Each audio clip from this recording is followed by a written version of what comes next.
Hello friends, வாங்க இன்னைக்கு கிருஷ்ண ஜெயந்தி ஸ்பெஷலாக இன்ஸ்டண்ட்டான ஒரு அப்பம் ரெசிபி கோதுமை மாவு வச்சு எப்படி குயிக்காக சூப்பர் டேஸ்ட்டாக நல்ல சாஃப்டாக செய்யலான்னு பார்க்கலாம். பாருங்கள், இந்த அப்பம் இன்ஸ்டண்ட்டான மாவில் செஞ்சால் கூட எவ்வளோ தூரம் நல்லா சாஃப்டாக இருக்குன்னு உங்களுக்கு பார்த்தாலே தெரியும். உங்களுக்கு நான் இதை பிச்சு காமிக்கிறேன் பாருங்கள். ரொம்ப சூப்பராக, வெளியில் நல்ல கிறிஸ்பியாகவும் உள்ளே நல்ல சாஃப்டாகவும் ரொம்ப டேஸ்டியான இந்த இன்ஸ்டண்ட்டான அப்பம் வீட்டில் நம்மக்கிட்ட எப்போவுமே இருக்கக்கூடிய கோதுமை மாவு யூஸ் பண்ணி நம்ம ரெடி பண்ண போகிறோம். வரப்போகிற கிருஷ்ண ஜெயந்தி ஸ்பெஷலாக இந்த அப்பம் ரெசிபி ஸ்வீட்டாக செஞ்சு கொடுங்க. குழந்தைங்கள்லேருந்து பெரியவங்க வரைக்கும் எல்லாருமே விரும்பி சாப்பிடுவாங்க. இப்போது இந்த அப்பம் ரெசிபி செய்கிறதுக்கு ஒரு மிக்ஸி ஜார் கப் எடுத்துக்கோங்க. அதில் சின்ன தேங்காயில் அரை மூடி தேங்காய் சின்ன பல்லாக கட் பண்ணிவிட்டு சேர்த்துருக்கேன். வாசனைக்கு 4லேருந்து 5 ஏலக்காய், சின்னதாக இருக்கிறதுனால 5 சேர்த்துருக்கேன். நீங்கள் பெருசாக இருந்தால் ஒரு 3 கூட சேர்த்துக்கலாம். தண்ணியெல்லாம் எதுவும் சேர்க்காமல் இந்த தேங்காயும் ஏலக்காயும் சேர்த்து இந்த மாதிரி கொரப்பாக மிக்சியில் அரைச்சிக்கோங்க. இப்போது இது தேங்காய் துருவல்லேருந்து நம்ம ஒரு 5 டீஸ்பூன் அளவுக்கு தனியாக எடுத்து வச்சுக்கலாம். கடைசியாக நம்மளுடைய இந்த அப்பத்துக்கான மாவில் இந்த தேங்காய் துருவலை நம்ம ஆட் பண்ணி செய்யும் போது டேஸ்ட்டு ரொம்ப சூப்பராக இருக்கும். அதுக்காக தான் இப்போது மிச்சம் இருக்கிற அந்த தேங்காய் இருக்கு இல்லையா, அது கூட மிக்ஸி ஜார் கப்பில் இருக்குல்ல, அது கூட சின்ன சைஸில் வாழைப்பழம் ஒன்று நான் சேர்த்துக்கிறேன். நான் இன்றைக்கி செவ்வாழைப்பழம் இருக்குது, நல்லா மீடியம் சைஸ் வாழைப்பழம் 1 சேர்த்துருக்கேன். ரொம்ப சின்னதாக இருந்தால் 2 பழம் சேர்த்துக்குங்க. செவ்வாழை தான் அப்படின்னு கிடையாது, உங்கள்கிட்ட என்ன வாழைப்பழம் இருக்கோ அதை நீங்கள் யூஸ் பண்ணிக்கலாம். மலைப்பழம், பூவன் பழம் எதுவாக இருந்தாலும் ஓகே. இப்போ தண்ணியெல்லாம் எதுவும் சேர்க்காமல் திரும்ப ஒரு தடவை மிக்ஸி ஜாரை க்ளோஸ் பண்ணி இது மாதிரி அரைச்சி எடுத்துகிட்டு வந்துடலாம். இப்போ தேங்காயும் வாழைப்பழமும் இந்த மாதிரி நல்லா அரைஞ்ச பிறகு கோதுமை மாவு சேர்த்துக்கலாம். இந்த சின்ன கப்பில் 2 கப் அளவுக்கு கோதுமை மாவு நம்ம கடையிலலாம் வாங்குவோம் இல்லையா, அதுதான் நான் சேர்த்துருக்கேன். நீங்கள் வீட்டில் அரைச்ச மாவு இருந்தால் கூட பயன்படுத்திக்கலாம். இப்போது தண்ணி சேர்த்து அரைக்கிறதுக்கு பதிலாக நான் இந்த வெள்ளைப்பாகு நான் ஸ்டோர் பண்ணி வச்சுருக்கேன், அதை தான் கொஞ்சமாக சேர்த்து அரைக்க போகிறேன். இந்த வெள்ளைப்பாகில் நம்ம குழம்புக்கெலாம் யூஸ் பண்ணுற குழிக்கரண்டியில் 1 குழிக்கரண்டி அளவு எடுத்து இப்போ மிக்ஸி ஜாரில் சேர்த்துக்கிறேன். தண்ணி சேர்த்து அரைக்காதீங்க. தண்ணி தேவைப்பட்டால் கடைசியாக கொஞ்சமாக சேர்த்துக்கலாம். ஏன்னா வெல்லம் சேர்த்து அரைக்கும் போதே நமக்கு நல்லா மாவு இலக்கம் கொடுத்து கொஞ்சமாக லூஸ் ஆகி வரும். முதல்ல நான் ஒரு கரண்டி மட்டும் இந்த வெள்ளைப்பாகு சேர்த்து அரைச்சிக்கிறேன். வெல்லத்தை நல்லா ஒரு 1/2 கிலோ வெல்லம் எடுத்திங்கன்னா அதை நல்லா நச்சு ஒரு பாத்திரத்தில் சேர்த்து கொஞ்சமாக அது நனைகிற அளவுக்கு தண்ணி சேர்த்து கரைச்சி வடிகட்டி அதுக்கப்புறமா அதை ஸ்டவ்வில் ஒரு மீடியம் ஃப்ளேமில் வச்சு ஒரு 4லேருந்து 5 நிமிஷம் போல் கொதிக்க வச்சு இறக்கி அது நல்லா ஆறின பிறகு இந்த மாதிரி நீங்கள் ஒரு ஏர்டைட் கண்டெய்னரில் போட்டு ஸ்டோர் பண்ணி வச்சுக்கலாம். வெளியிலேயே ரூம் டெம்பரேச்சர்லேயே வச்சா கூட அது ஒரு 3லேருந்து 4 மாதம் வரைக்கும் கூட நீங்கள் ஸ்டோர் பண்ணி வச்சுக்கலாம், நல்லாயிருக்கும். இப்போ பாருங்கள், நான் 2 கரண்டி அளவுக்கு வெல்லம் சேர்த்து அரைச்ச பிறகு அதே குழம்பு கரண்டியில் 2 கரண்டி அளவுக்கு இட்லி மாவு சேர்த்துக்கிறேன். இட்லி மாவு ரொம்ப ஃப்ரெஷ்ஷான மாவாகவும் இருக்கக்கூடாது, ரொம்ப புளிச்சும் இருக்கக்கூடாது. இட்லி மாவு சேர்த்து அரைச்சிக்கோங்க. இட்லி மாவுக்கு பதிலாக நீங்கள் 2 கப்பு கோதுமை மாவு எடுத்துருக்கோம் இல்லையா, அதுக்கு 1 கப்பு அரிசி மாவு இருந்தால் கூட சேர்த்துக்கலாம். இப்போது 3வதாக ஒரு குழிக்கரண்டி அளவுக்கு வெல்லம் சேர்த்து நான் அரைச்சிக்கிறேன்.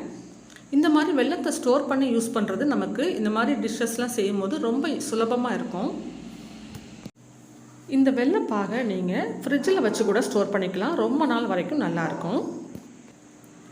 இந்த பேட்டர் ரெடி பண்ணுறதுக்கு நம்ம சோடா உப்பெல்லாம் எதுவுமே சேர்க்கல, அதாவது பேக்கிங் சோடாலாம் எதுவுமே சேர்க்கல.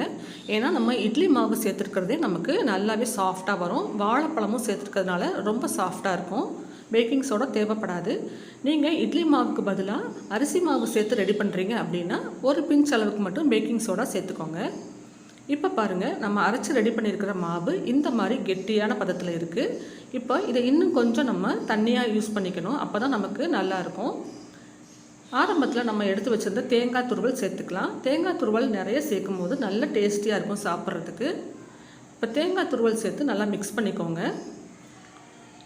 இது ரொம்ப திக்காக இருக்குது பாருங்கள், இந்த அளவுக்கு திக்காக இருக்கக்கூடாது, இன்னும் கொஞ்சம் லூஸாக பண்ணிக்கணும். அதனால் ஒரு 1/4 டம்ளருக்கும் ரொம்ப கம்மியாக மட்டும் தண்ணி சேர்த்து நம்ம அதை கலந்துக்கலாம். பாருங்கள், நான் கொஞ்சமாக எவ்வளோ தண்ணி சேர்க்குறேன்னு. அவ்வளோதான் சேர்க்கணும், போதும். ஒரு 4லேருந்து 5 டேபிள் ஸ்பூன் அளவுக்கு தண்ணி சேர்த்து இந்த மாவு வந்து நல்லா இந்த மாதிரி பக்குவத்துக்கு ரெடி பண்ணிக்கோங்க.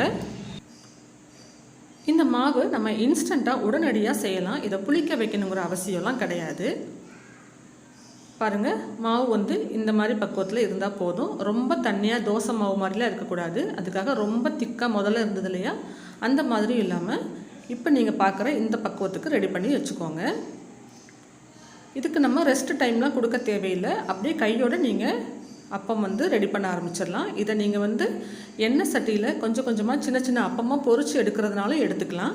நான் இன்றைக்கி குழி பணியார கல்லில் தான் நான் இந்த மாவு வந்து அப்பமாக செஞ்சு எடுத்துக்க போகிறேன்.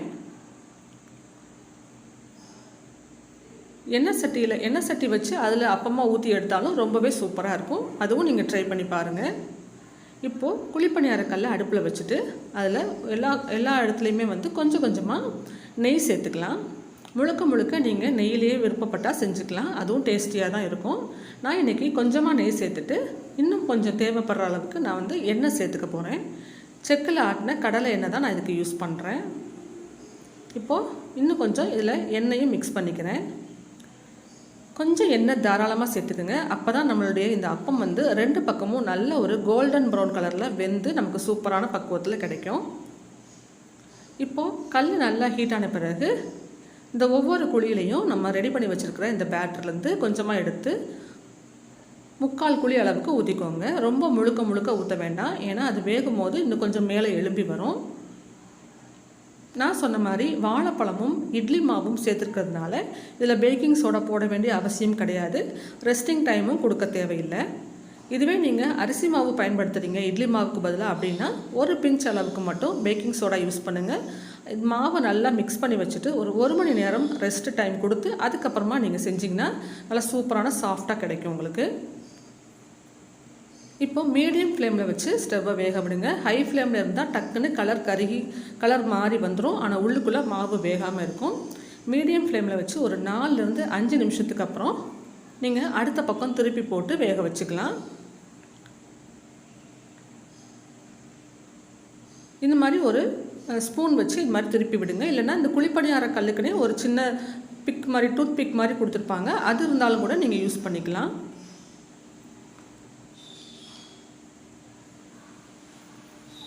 இப்போ அடுத்த பக்கமும் எல்லாத்தையும் இது மாதிரி திருப்பி போட்டு ஒரு 2லேருந்து 3 நிமிஷம் மீடியம் ஃப்ளேமில் பொறுமையாக வேக வச்சுக்கிட்டிங்கன்னா 2 பக்கமுமே நல்ல ஒரு சூப்பரான கலர் கிடைக்கும் நமக்கு. ஸ்டவ்வை வந்து ஹை ஃப்ளேமில் மாற்றாதீங்க, மீடியம் ஃப்ளேம்லேயே இருக்கட்டும். ஹை ஃப்ளேமில் இருந்தால் நமக்கு வெல்லம் போட்டிருக்கிறதுனால டக்குன்னு கலர் டார்க் ஆகி வந்துடும். ஆனால் உள்ளுக்குள்ளே வேகாமல் இருக்கும்.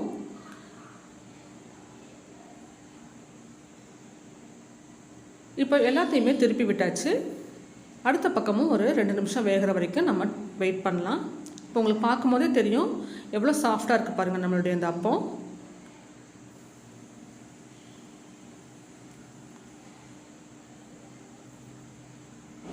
எல்லா பக்கமும் திருப்பி விட்டு நல்ல ஒரு கோல்டன் ப்ரௌன் கலர் வர வரைக்கும் வெயிட் பண்ணி அதுக்கப்புறமா பொறுமையாக எடுங்க. அப்போ உங்களுக்கு பிஞ்சு போகாமல் ஒரு சூப்பரான பர்ஃபெக்டான ஷேப்பில் நமக்கு இந்த ஸ்வீட் அப்பம் ரெடியாகி வரும். பாருங்கள், பின்பக்கமும் நல்லா இந்த மாதிரி கலர் சேஞ்ச் ஆகிருச்சு. இதுக்கப்புறம் நம்ம இதை எடுத்து சர்வ் பண்ணிடலாம். ரொம்ப டேஸ்டியான, ரொம்ப ஈஸியாக செய்யக்கூடிய நல்ல சாஃப்டான அப்பம் ரெசிபி ரெடி ஆயிடுச்சு.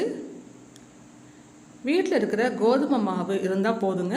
கூடவே கொஞ்சம் இட்லி மாவு சேர்த்து நினச்ச உடனே நீங்கள் இந்த ரெசிபி ட்ரை பண்ணி பார்க்கலாம்.